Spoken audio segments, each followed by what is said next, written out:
नमस्कार, वंदे मातरम। तो साथियों, मित्रों, आज जो है हमारा विषय रहेगा प्राचीन भारतीय इतिहास के अंतर्गत आने वाले 16 संस्कारों के ऊपर। ये 16 संस्कार हिंदू सभ्यता के लिए भारतीय उपमहाद्वीप में जो हिंदू धर्म या सनातन धर्म है उसका ये मान लीजिए आधार है। किसका आधार है? हिंदू धर्म का आधार मान लीजिए। जैसे वर्ण व्यवस्था थी, जैसे कि पुरुषार्थ थे, उसी प्रकार से हमारे हिंदू धर्म में व्यक्तित्व के निखार के लिए समाज में ऐसे व्यक्तियों को अधिकार मिले जो इन 16 संस्कारों से गुजरता हुआ आए। अर्थात उसको एक एक पायदान चढ़कर जो है समाज के कर्तव्यों का निर्वहन करने को मिलता था और अधिकार मिलते थे। ऐसे नहीं कि कोई भी उठ के चला आए उसको अधिकार मिल गया। ठीक है, तो 16 संस्कार आपको समाज में उत्तरदायित्व, अधिकार और अपना व्यक्तित्व निखार करने के लिए एक प्रकार से साधन के रूप में 16 संस्कार रखा गया था। तो आज हम इसी पे बात करेंगे। पहली बात तो हम जान लें कि संस्कार शब्द क्या है, संस्कार है क्या।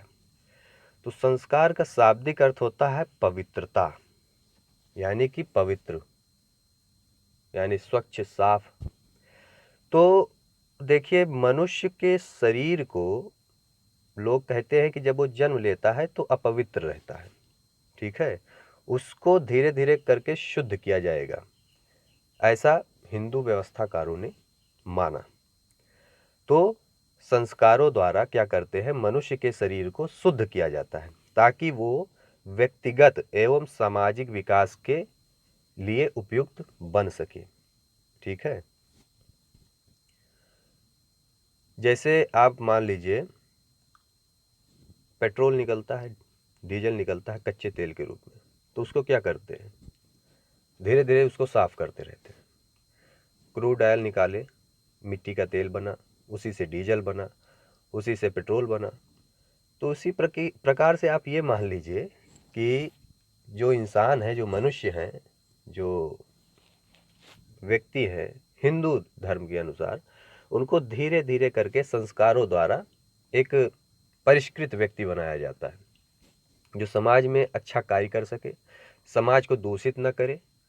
अगर व्यक्ति जन्म से दूषित है और वो समाज में प्रवेश कर गया और उसका विचार ही दूषित है, मलिन है, उसके अंदर नैतिक सिद्धांत ही नहीं है, तो समाज को तो बेकार कर देगा, निस्तो नाबूद जिसको कहते हैं, भ्रष्ट, नष्ट भ्रष्ट कर देगा।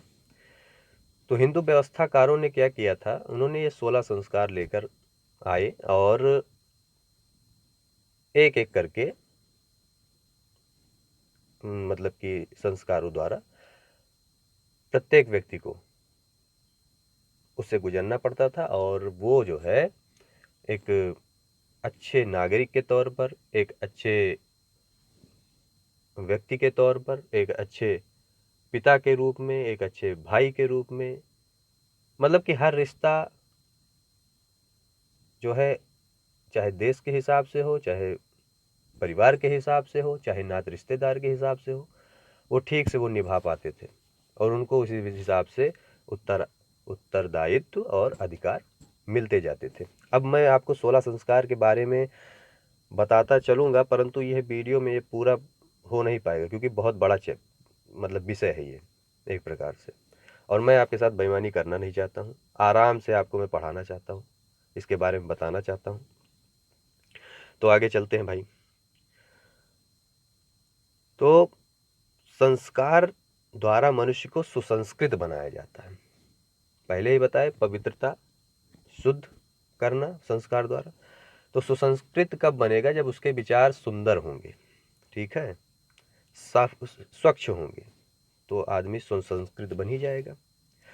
क्योंकि मनुष्य क्या होता है, जन्मना असंस्कृत होता है, असंस्कृत पैदा होता है। क्यों? क्योंकि उसको कुछ पता नहीं होता है। अगर बच्चे को अगर किसी जानवर के साथ छोड़ देते हैं तो उसका जो व्यवहार जो है जानवरों की तरह हो जाता है। आप चाहे मोगली, एक कार्टून आता था मोगली, आप उसको देख सकते हैं। तो आगे चलते हैं भाई। मनुस्मृति में क्या कहा गया है कि संस्कार शरीर को शुद्ध कर उसे आत्मा के निवास हेतु उपयुक्त स्थल बनाता है। यहाँ रेफरेंस ले रहा हूं मैं मनुस्मृति का। मनुस्मृति में क्या कहा गया है कि जो मनुष्य का शरीर है वो एक तो आत्मा का घर होता है, और आत्मा का जो घर है वो जब तक साफ नहीं होगा आत्मा अपने हिसाब से कार्य नहीं कर पाएगी, सही तरीके से वो कार्य नहीं कर पाएगी। तो आत्मा के लिए एक सुंदर और स्वच्छ स्थल होना जरूरी है, तभी जो है एक व्यक्ति अच्छा और सुंदर होगा, और उसका व्यक्तित्व सुंदर होगा, उसके सिद्धांत सुंदर होंगे, उसके नैतिक आचरण सुंदर होंगे। तो आत्मा का जो घर होना चाहिए वो स्वच्छ होना चाहिए, और अच्छा व्यक्तित्व वाला अगर व्यक्ति होगा तो वो समाज में जब प्रविष्ट करेगा तो अच्छा कार्य ही करेगा, और जब अच्छा कार्य करेगा तो समाज भी अच्छा कार्य करेगा। ठीक है, समाज में सब कुछ अच्छा ही होगा। आगे चलते हैं। वैदिक एवं ब्राह्मण साहित्य में संस्कार शब्द का उल्लेख नहीं मिलता है। अब यहाँ पे क्या कह रहे हैं, ये थोड़ा ध्यान देने के लिए आप ध्यान देने की बात है। वैदिक एवं ब्राह्मण साहित्य में संस्कार शब्द का उल्लेख नहीं मिलता है, अर्थात जब तक वैदिक साहित्य लिखे जा रहे थे, ब्राह्मण साहित्य लिखे जा रहे थे, यानी कि ऋग्वेद, यजुर्वेद, सामवेद जो भी हैं, उत्तर वैदिक काल के जो भी ब्राह्मण ग्रंथ हैं, तब तक संस्कार जैसे शब्द कुछ नहीं थे वहां पर, मतलब कि तब तक संस्कार इंट्रोड्यूस ही नहीं हुआ था।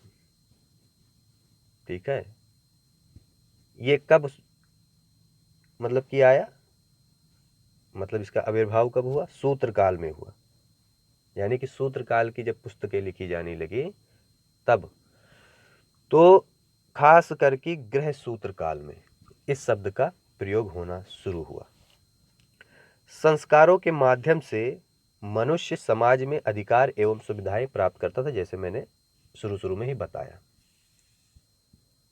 आज भी आप देखते होंगे जो हिंदू होंगे, मैं मुसलमानों की बात नहीं कर रहा हूं, किसी अन्य धर्म के लोगों की बात नहीं कर रहा हूं, मैं हिंदू धर्म के लोगों की बात कर रहा हूं। उनमें आज भी देखिए तो जब तक आपकी शादी नहीं हुई होती है आप कई कार्य नहीं कर पाते हैं। बहुत सारे कार्य ऐसे होंगे जब तक आप विवाहित नहीं होते हैं, आप जनेऊधारी नहीं होते हैं, तब तक आपका कार्य, मतलब कि आप वो कार्य, कोई स्पेशल कार्य जो भी हो वो नहीं कर सकते। तो यहां से हमको आज भी पता चलता है कि जो अधिकार और सुविधाएं हैं वो संस्कारों के माध्यम से भारतीय समाज में, तत्कालीन भारतीय समाज में दिए जाते थे, और आज भी दिए जाते हैं। हालांकि हमारा जो देश है आज, हमारा जो है वो संविधान से चलता है, ना कि हमारे भारतीय ब्राह्मण धर्म के ग्रंथों से, और ना ही कोई कुरान शरीफ के किताबों से या शरीयत से वगैरह वगैरह। लेकिन कुछ लोग शरीयत और ये सब चलाना चाहते हैं, लेकिन चला नहीं पाएंगे, चाहे जितना कोशिश कर लो भैया तुम। फिर इसके बाद तो क्या कह रहे हैं कि अधिकार एवं सुविधाएं प्राप्त होती थी संस्कारों के माध्यम से। बिल्कुल सही, जैसे मैंने आपको उदाहरण दे दिया। आज भी अगर विवाहित आप नहीं है तो आप समाज में कई ऐसे कार्य हैं जो, कई धार्मिक ऐसे कार्य हैं जो आप खुद नहीं कर सकते, जो आप नहीं कर सकते। साथ ही आपको क्या मिलता है, आप संस्कार करते जाते हैं, संस्कार में आप परिणत होते जाते हैं, तो फिर इसके बाद क्या होता है, आपको कर्तव्यों का उत्तरदायित्व भी उठाना पड़ता है। आपको समाज में उत्तरदायित्व भी दिया जाता है। अगर अधिकार सुविधाएं मिली हैं तो आपको उत्तरदायित्व भी उठाना पड़ेगा। ठीक है, फिर इसके बाद अब आते हैं कि चलिए ठीक है, संस्कार का शब्द पता चल गया, किस समय से जो है संस्कार इंट्रोड्यूस हुआ भारतीय समाज में, हिंदू व्यवस्थाकारों ने कब उनको जो है ये प्रदान किया कि आप जो है अपना व्यक्तित्व निखारिए, अपने समाज को विकसित करिए। अब देखते हैं कि ये कितने थे, केवल 16 ही थे कि और इससे ज़्यादा भी संस्कार थे। तो आप सब लोग हैरान होंगे, 16 संस्कार ही नहीं थे, संस्कारों की जो संख्या है वो 40 और 48 तक बताई गई है। मनुस्मृति में 13 बताई गई है, और अन्य जो स्मृतियां हैं, केवल मनुस्मृति नहीं, बहुत सारी स्मृतियां लिखी गई हैं, उसमें जो है 16 संस्कार बताया गया और 16 संस्कार को ही सर्वमान्य माना गया, मतलब कि वही सर्वमान्य है, वही प्रचलन में है। और ये 40, 48 और 13 से आपको मतलब नहीं है। 16 संस्कार आज प्रचलित है, आज भी प्रचलित है और आदिकाल से प्रचलन में था। परंतु हिंदू व्यवस्थाकार, कई प्रकार के व्यवस्थाकार हुए, तो उन्होंने 40 रखा, किसी ने 48 रखा, किसी ने 13 ही रखा, लेकिन सर्वमान्य 16 संस्कार है। संस्कारों का उद्देश्य क्या था? देखिए, संस्कारों का 2 प्रकार का उद्देश्य था कि इसकी पूर्ति हो जाए। ये उद्देश्य थे लोकप्रिय उद्देश्य और दूसरा था सांस्कृतिक उद्देश्य। तो लोकप्रिय उद्देश्य का मतलब है जो जनता में प्रचलित हो, उसका स्वर, मतलब कि वो ज़्यादा से ज़्यादा लोगों के बीच में प्रचलन में रहे।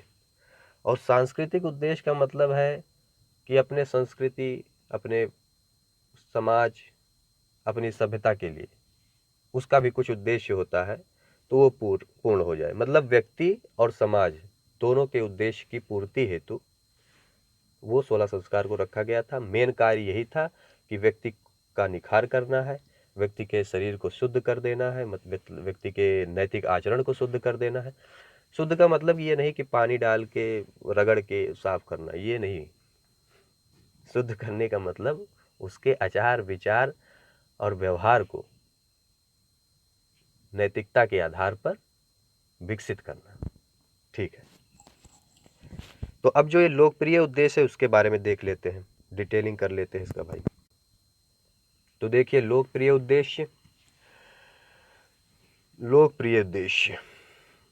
उद्देश्य में अशुभ शक्तियों का निवारण, ठीक है, भौतिक समृद्धि की प्राप्ति, भावनाओं की अभिव्यक्ति जैसे उद्देश्यों का प्राप्त करने के लिए संस्कार में माध्यम बनाया गया था।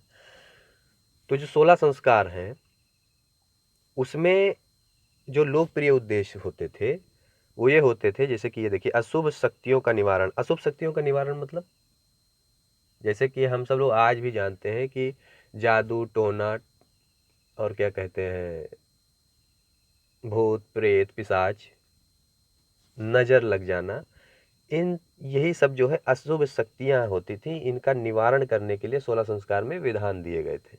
तो जब 16 संस्कार करते थे लोग तो अशुभ शक्तियों का निवारण होता था। फिर भौतिक समृद्धि की प्राप्ति, आज भी हम जानते हैं भौतिक समृद्धि की प्राप्ति के लिए तमाम लोग पता नहीं क्या क्या करते रहते, हवन यज्ञ कुंड सब जो भी है, पूजा पाठ और फिर नंगे पांव चलना। और केवल हिंदुओं में नहीं है, ये मुसलमानों में भी है, ईसाइयों में भी है, सब में है। लेकिन हम यहाँ बात कर रहे हैं 16 संस्कारों के अंतर्गत लोकप्रिय उद्देश्य के बारे में। तो भौतिक समृद्धि की प्राप्ति के लिए लोग 16 संस्कार को माध्यम बनाते थे। तो भौतिक समृद्धि में क्या है? भौतिक समृद्धि में गाड़ी, जमीन, जर जोरू जमीन, ये सारी चीजें भौतिक समृद्धि के लिए प्राप्त करने, यही भौतिक समृद्धि है। और क्या? जोरू जमीन, जायदाद, घर बार, ये सारी चीजें भौतिक समृद्धि है। इसी को प्राप्त करने के लिए जो है 16 संस्कार में विधान दिया गया है। ये भी एक लोकप्रिय उद्देश्य है।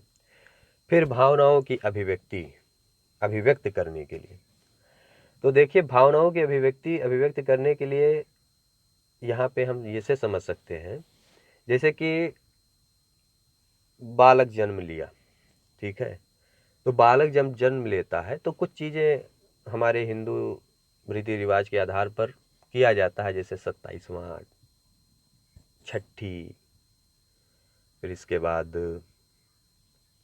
अन्नप्राशन। हालांकि ऐसा ही जो है, ये तो आपका जो है प्रसन्नता के लिए आपको दिखाते हैं कि हाँ भाई ये प्रसन्न है, ये बालक पैदा हुआ तो खुश हैं, तो अभिव्यक्ति कर रहे हैं, अपनी एक अभिव्यक्ति जो है जाहिर कर रहे हैं 16 संस्कार के माध्यम से। अन्नप्राशन किया, फिर इसके बाद चूड़ा कर्म किया, ये सारी चीज़ें। तो मतलब भोज कराते थे ब्राह्मणों को, हवन यज्ञ करते थे, पूजा पाठ करते थे, लोग 10 लोग इकट्ठा होते थे, देखते थे, कहे कि हाँ बहुत खुश है। और उसी प्रकार से जब दुख होता था तो दुख में क्या करते थे, जैसे कि दुख में क्या हुआ, कोई व्यक्ति मर गया, अब क्या कर रहे हैं, उनका अंतिम संस्कार कर रहे हैं, वो 16वां अंतिम संस्कार वही है। तो इस प्रकार से क्या कर रहे हैं, भावनाओं की अभिव्यक्ति कर रहे हैं, किसके माध्यम से, 16 संस्कार के माध्यम से। तो अशुभ शक्तियों का निवारण, भौतिक समृद्धि की प्राप्ति, भावनाओं की अभिव्यक्ति, ये 3 चीज आपने जानी लोकप्रिय उद्देश्य के अंतर्गत। और ये किसका टॉपिक है, 16 संस्कारों के मध्य। फिर इसके बाद सांस्कृतिक उद्देश्य में हम क्या मान के चले, हम देखते हैं यहाँ पर।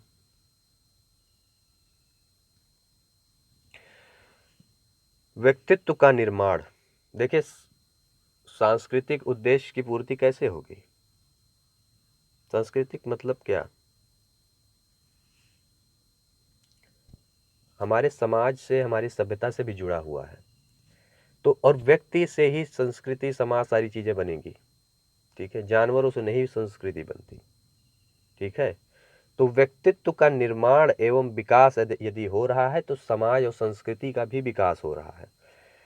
तो व्यक्तित्व का निर्माण कैसे होगा, 16 संस्कार के माध्यम से, जैसे मैंने बताया, धीरे धीरे करके उसको जो है उसका विद्या आरंभ कराया जाएगा, उसको अच्छी अच्छी शिक्षाएं दी जाएंगी, उसको जीवन जीने का जो है एक तरीका बताया जाएगा। तो फिर इसके बाद वो अधिकार और सुविधाएं पाएगा और अपने कर्तव्य का निर्वाह करेगा।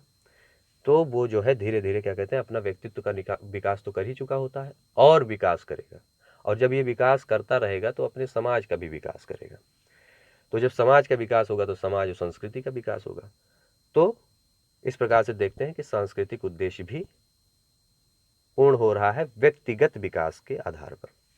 फिर आध्यात्मिक प्रगति भी होती है। आध्यात्मिक प्रगति का अर्थ मतलब कि धार्मिक प्रवृत्ति, क्योंकि हर चीज में धर्म से संबंधित, हिंदू धर्म से संबंधित चीजें हो रही हैं। जैसे देवी देवताओं की पूजा अर्चना की जा रही, ब्राह्मणों को भोज कराया जा रहा है, दान धर्म किया जाता है हर संस्कार में।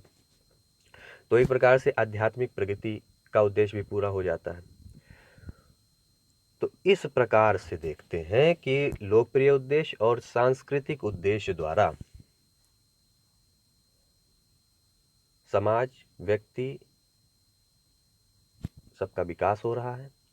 और हिंदू व्यवस्थाकारों ने इसकी व्यवस्था बड़े सिस्टमेटिक ढंग से कर रखी थी।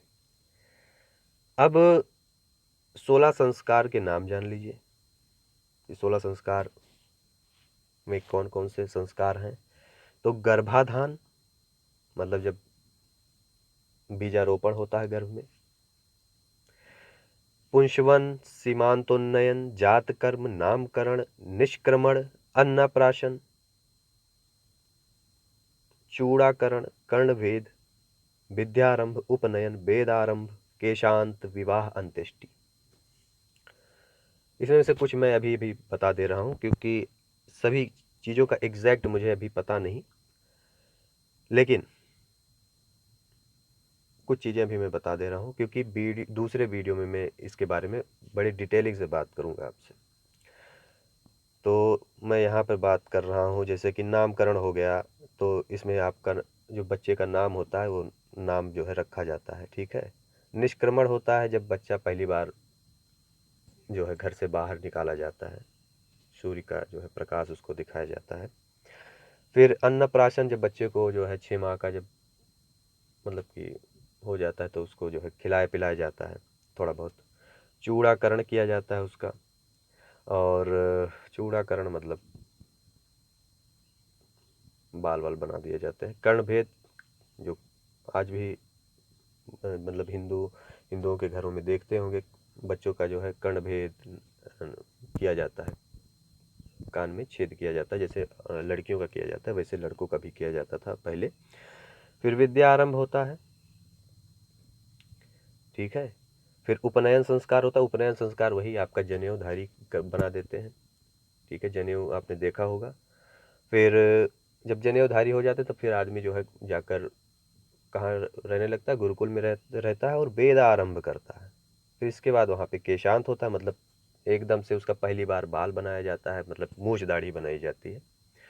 फिर इसके बाद विवाह होता है, जब वो पढ़ाई लिखाई कर लेता है, समाज के लिए क्या उचित है क्या अनुचित है जैसे चीज़ें जान जाता है वो, ठीक है, पढ़ाई लिखाई कर लेता है, चाहे वेद पढ़ लिया, ब्राह्मण ग्रंथ पढ़ लिए, जो भी चीज़ें वहाँ पढ़ाई जाती हों गुरुकुल में, वो पढ़ने के बाद और क्या कहते हैं शिक्षा ग्रहण करने के बाद उसका विवाह होता था। और जब विवाह हो जाता था तो वो क्या होता था, वो गृहस्थ हो जाता था। और जब वो विवाह कर लेता था तो वो संपूर्ण नागरिक हो जाता था समाज का। जब तक वो विवाह नहीं किया होता था वो व्यक्ति संपूर्ण नागरिक नहीं होता था, उस समाज का मतलब हिंदू समाज का संपूर्ण नागरिक वो नहीं कहा जाता था। फिर विवाह के बाद तो फिर अंत्येष्टि ही सीधे होती थी। तो जो लोग कभी कभी कहते हैं अरे 16 संस्कार से हम गुजरे, 16 संस्कार से आप 15 संस्कार से गुजर चुके होंगे, लेकिन 16वां संस्कार आपके मरने के बाद आपके परिजन करते हैं, कोई दूसरा नहीं करता है।